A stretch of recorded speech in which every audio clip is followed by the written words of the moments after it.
welcome to another ASMR video.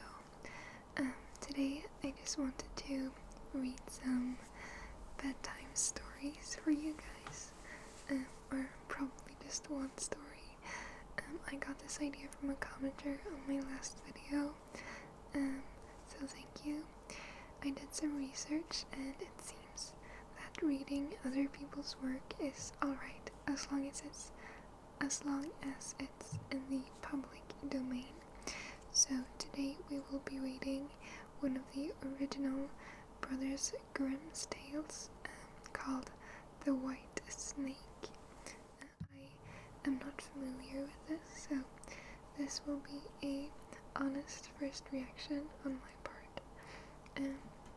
But I think we should get into it immediately. A long time ago, there lived a king who was famed for his wisdom through all the land. Nothing was hidden from him, and it seemed as if news of the most secret things was brought to him through the air. But he had a strange custom. Every day after dinner, when the table was cleared and no one else was present, a trusty servant had to bring him one more dish. It was covered, however, and even the servant did not know what was in it. Neither did anyone know, for the king never took off the cover to eat of it until he was quite alone. This had gone on for a long time, when one day the servant who took away the dish was overcome with such curiosity that he could not help carrying the dish into his room. When he had carefully locked the door, he lifted up the cover and saw a white snake lying on the dish. But when he saw it, he could not deny himself the pleasure of tasting it. So he cut off a little bit and put it in his mouth. No sooner had it touched his tongue than he heard a strange whispering of little voices outside his window. He went and listened, and then noticed that it was the sparrows who were chattering together and telling one another of all kinds of things which they had seen in the fields and woods. Eating the snake had given him power of understanding the language of animals.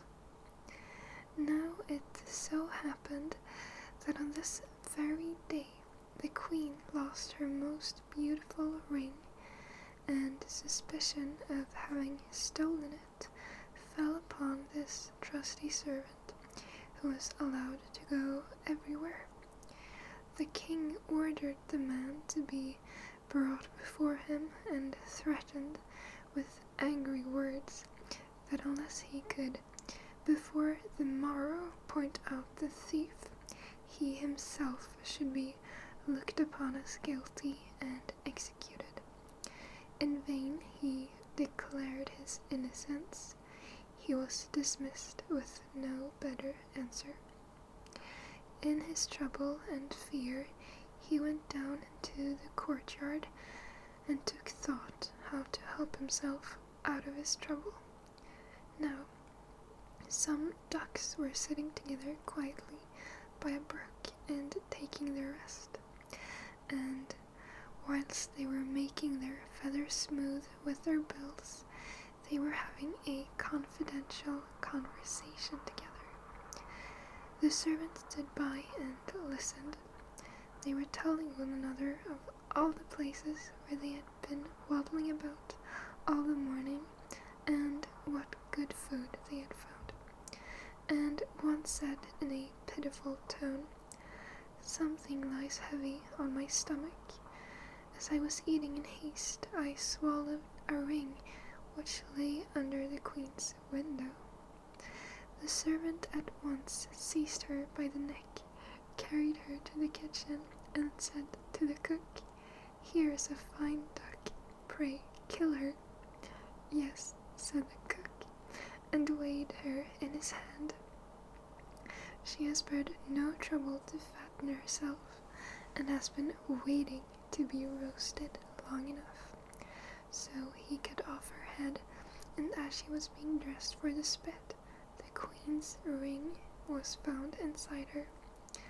The servant could now easily prove his innocence, and the king, to make amends for the wrong, allowed him to ask a favor, and promised him the best place in court that he could wish for.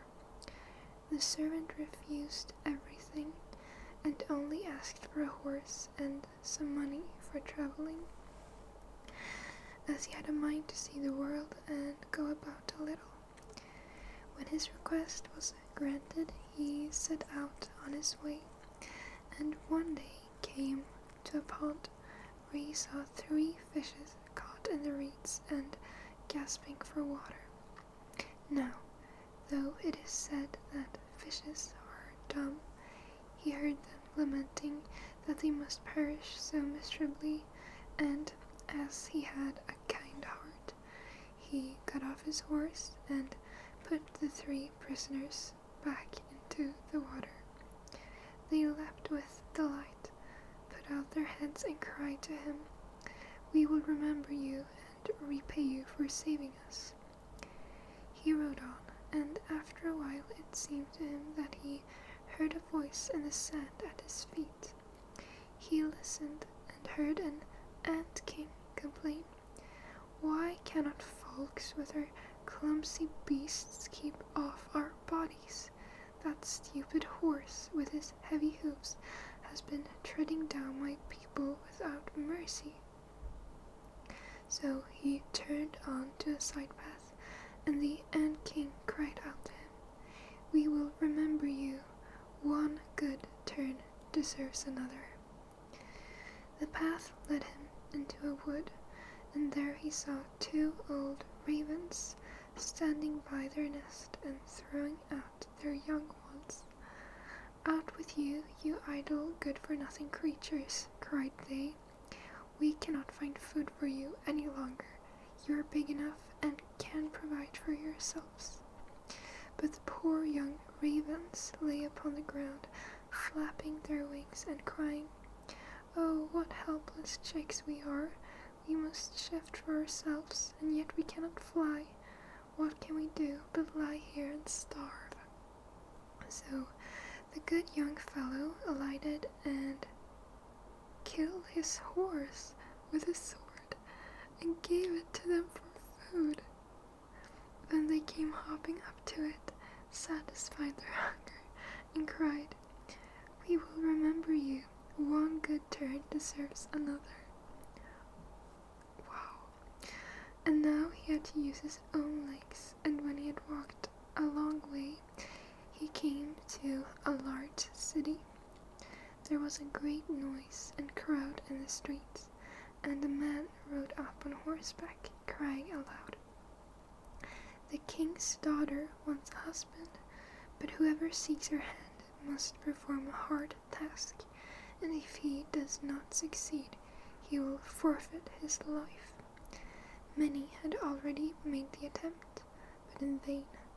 Nevertheless, when the youth saw the king's daughter, he was so overcome by her great beauty that he forgot all danger, went before the king, and declared himself a suitor. So he was led out to the sea, and a gold ring was thrown into it before his eyes. Then the king ordered him to fetch this ring up from the bottom of the sea, and added, "If you come up again without it, you will be thrown in again and again, until you perish amid the waves." All the people grieved for the handsome youth. Then they went away, leaving him alone by the sea. He stood on the shore and considered what he should do, when suddenly he saw 3 fishes come swimming towards him, and they were the very fishes whose lives he had saved. The ones in the middle held a mussel in its mouth, which it laid on the shore at the youth's feet, and when he had taken it up and opened it, there lay the gold ring in the shell. Full of joy, he took it to the king, and expected that he would grant him the promised reward. But when the proud princess perceived that he was not her equal in birth, she scorned him, and required him first to perform another task. She went down into the garden, and strewed with her own hands 10 sacks full of millet seed on the grass. Then she said, "Tomorrow morning before sunrise, these must be picked up, and not a single grain be wanting." The youth sat down in the garden and considered how it might be possible to perform this task, but he could think of nothing, and there he sat, sorrowfully awaiting the break of day, when he should be led to death.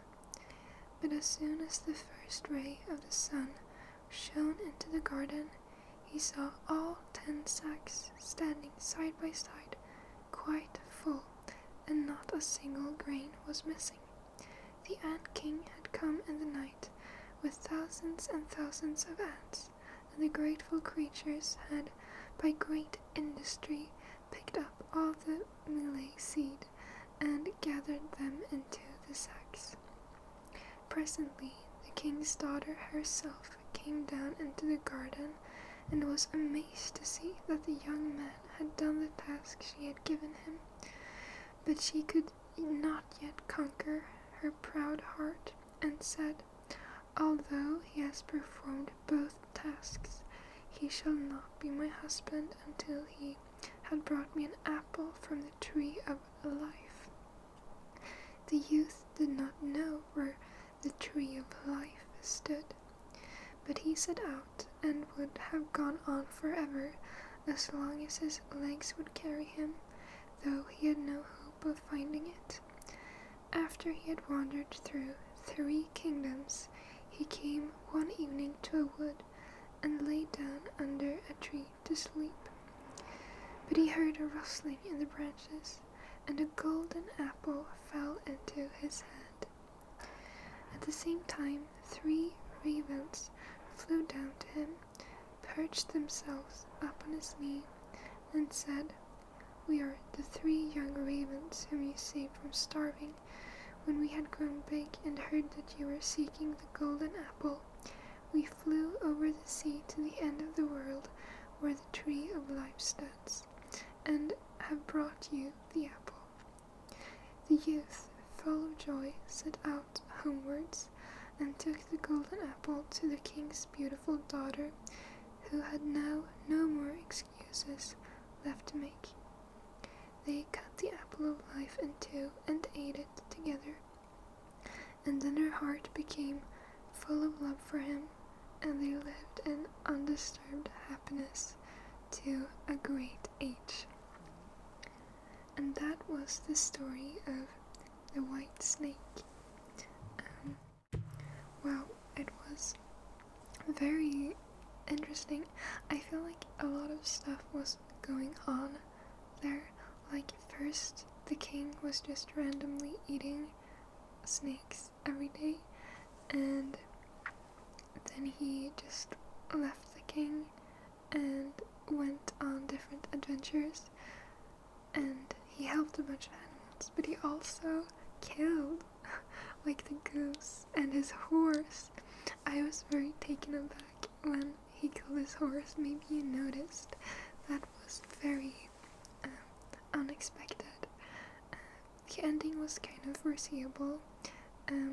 You know, every story ever, if like the main character helps someone or something, they always get like paid back, I guess. So I mean, yeah, it was pretty foreseeable.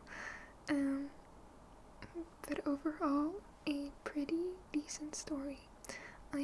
sure most Brothers Grimm's tales end badly, like, or maybe not for the protagonist, but like Cinderella is supposedly very gory in the like original tale, and Rapunzel, if I remember correctly, she loses her sight, and like the prince kind of falls into a bunch of thorny bushes or something, and then it's he who loses his sight, and he also gets super hurt because he falls into bushes, I think, and then he has to like listen for Rapunzel's voice, and then he finds her and they live happily ever after, but he's still blind. So yeah, I don't know if I remember correctly, but yeah, what did you think of that, like,